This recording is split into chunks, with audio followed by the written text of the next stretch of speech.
आज आप लोगों को फिर से एक नए क्लास में स्वागत है स्टूडेंट। आज की जो क्लासेज होने वाली है बहुत ही अलग है। यानी आज की जो क्लासेज है वो अलग सब्जेक्ट पे है और वो है सब्जेक्ट केमिस्ट्री का। यानी केमिस्ट्री के मेन टॉपिक यानी वहाँ से बहुत सारे क्वेश्चंस आपके बोर्ड एग्जाम में आएंगे और वहाँ जो बोर्ड एग्जाम में क्वेश्चंस आएंगे वो बहुत ही ट्रिकली से आप उस क्वेश्चंस को सॉल्व करेंगे। तो आज की जो क्लासेज होने वाली है वो उसी क्वेश्चंस पे आधारित है। यानी सबसे मेन क्वेश्चंस है कि समीकरण, कोई भी अगर समीकरण दिया हुआ है रासायनिक समीकरण, उसको संतुलित कैसे करें।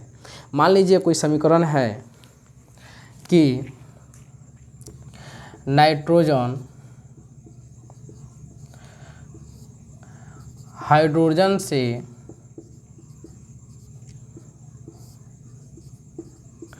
संयोग कर अमोनिया बनाता है, तो इसका जो ये शब्द समीकरण है स्टूडेंट, ये संतुलित करने के लिए इसको हम बोल सकते हैं कि ये जो समीकरण लिखा गया है यानी इसको हम लोग शब्द समीकरण भी बोल सकते हैं। इसे जैसे नाइट्रोजन हाइड्रोजन से संयोग कर अमोनिया बनाता है, तो इसका एक कंकाली समीकरण, यानी ये जो समीकरण है ये है असंतुलित समीकरण में। यानी इसी तरह आपके क्वेश्चंस में आएगा, आपके बोर्ड एग्जाम में आएगा कि नाइट्रोजन हाइड्रोजन से संयोग कर अमोनिया बनाता है, या बहुत सारी इक्वेशंस हैं। तो स्टूडेंट इसको कैसे सॉल्व करेंगे, यानी कैसे हम लोग इसको संतुलित करेंगे उसको जानते हैं और स्टेप वाइज जानते हैं। यानी कौन कौन सी विधि द्वारा हम लोग इसको सॉल्व कर सकते हैं। तो शुरू से लास्ट तक देखिए, जिससे आपको पता चले कि कितने विधि हैं और कैसे ट्रिकली इसको सॉल्व करेंगे। तो देखिए सबसे पहले इसके कंकाली समीकरण को लिखते हैं, यानी N2 + H2 = NH3। स्टूडेंट ये जो होते हैं ये होते हैं अभिकारक। इसको हम लोग इंग्लिश में बोलते हैं रिएक्टेंट, और इसको हम लोग बोलते हैं उत्पाद यानी प्रोडक्ट। यानी नाइट्रोजन और हाइड्रोजन मिलकर अमोनिया यानी NH3 बनाता है। तो यहाँ पे देखिए नाइट्रोजन के परमाणु संख्या 2 है, हाइड्रोजन के परमाणु संख्या 2 है, और यहाँ आकर नाइट्रोजन के परमाणु संख्या 1 एंड हाइड्रोजन के 3 हो गया। ये अनबैलेंस्ड है। क्या है? अनबैलेंस्ड, यानी असंतुलित समीकरण है। इसको संतुलित कैसे करेंगे? तो देखिए स्टूडेंट, इसको संतुलित करने के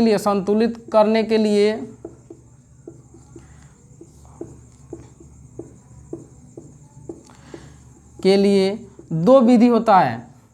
एक होता है अनुमान विधि। जिस तरह आपको अनुमान विधि में ये होता है कि यहाँ क्या रखा है और यहाँ क्या रखा है, हम कैसे इसको यहाँ पे कोई परमाणु संख्या रखेंगे तो इसको बराबर करेगा, या इस पे रखेंगे तो इसको बराबर का इक्वल कर देगा। तो ये बोलते हैं अनुमान यानी अनुमानित किया जाता है इसको। एक होता है अनुमान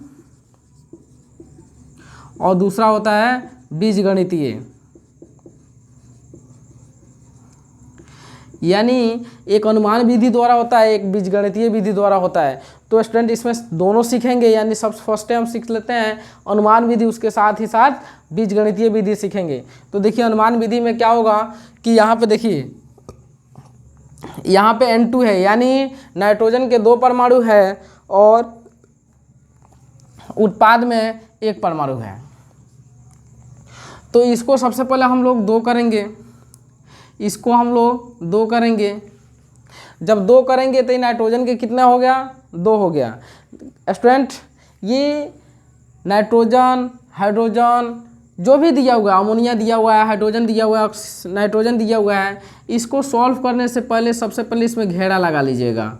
ठीक है, घेरा लगा लीजिएगा। साथ ही क्योंकि आपको पहचान में आएगा, क्योंकि ये जो परमाणु संख्या पहले से दिया हुआ है उसको इधर उधर नहीं रिप्लेस करना है, आपको क्या करना है? ऐड करना है इसको इक्वल करने के लिए। देखिए यहाँ पे 2 लगा दिए तो 2n हो गया, यानी नाइट्रोजन के परमाणु संख्या 2 हो गया, और साथ ही यहाँ पे हाइड्रोजन के परमाणु संख्या कितना हो गया? 6 हो गया। अब स्टूडेंट यहाँ पे तो 2 है, तो यहाँ पे 2 है। अब इसको 6 इक्वल करने के लिए क्या करेंगे? यहाँ पे 3 लगा देंगे। तो ये हो जाएगा स्टूडेंट, ये आपका इक्वल हो गया, यानी हम लोग बोल सकते हैं कि N2, देखिए संतुलित समीकरण है N2 + 3H2 goes to 2NH3, यानी ये संतुलित समीकरण हो गया। तो स्टूडेंट अब ये अनुमान विधि हो गया। अब आप कैसे बीजगणितीय विधि द्वारा इसको बनाएंगे? तो बीजगणितीय विधि बनाने के लिए सबसे पहले आपको क्या करना पड़ेगा, आपको कंकाली शब्द समीकरण को कंकाली समीकरण में लिखना पड़ेगा, यानी शब्द समीकरण इसको बोलते हैं, कंकाली समीकरण इसको बोलते हैं, ठीक है। तो कंकाली समीकरण में लिखना पड़ेगा और साथ ही उसमें घेरा लगाना पड़ेगा। जब आप इसको घेरा लगा देंगे तो इसको सबसे पहले आप मानेंगे ए, यानी फर्स्ट वाला ए, दूसरा वाला बी एंड तीसरा वाला सी।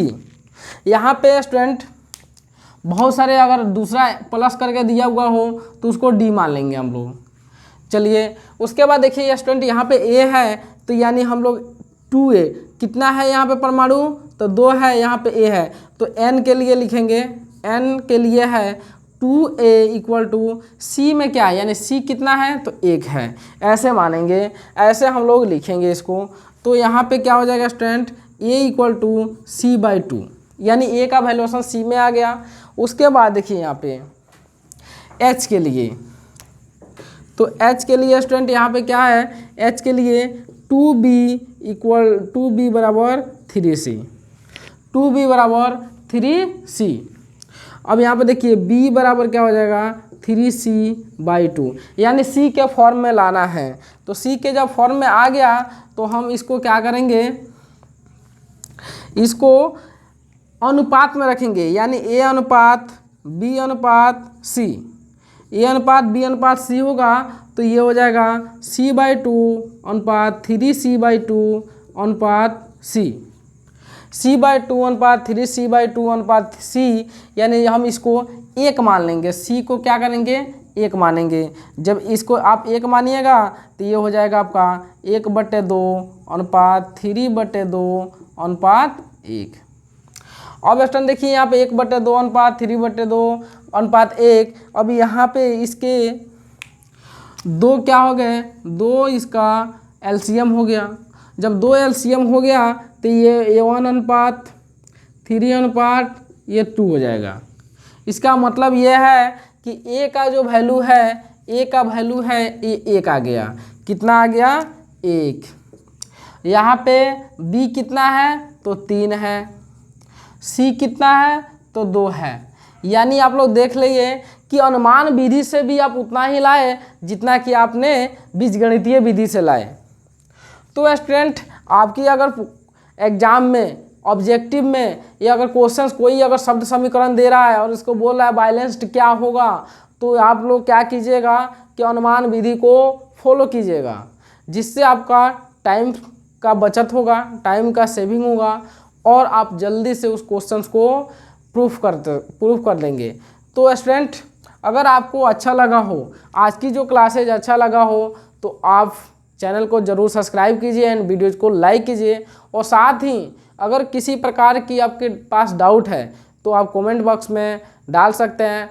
आपका मैथ से रिलेटेड है, physics, chemistry, bio and other subject related to 10th class and 12th class से अगर संबंधित है, अगर आपके पास कोई भी डाउट है तो आप डेफिनेटली उसको आप कमेंट बॉक्स में डालिए और उस क्वेश्चंस को ज़्यादा से ज़्यादा, जितना ज़्यादा हो सके उतना इजी द्वारा आपको सॉल्यूशन मिलेगा और साथ ही उसकी क्लासेज होंगी।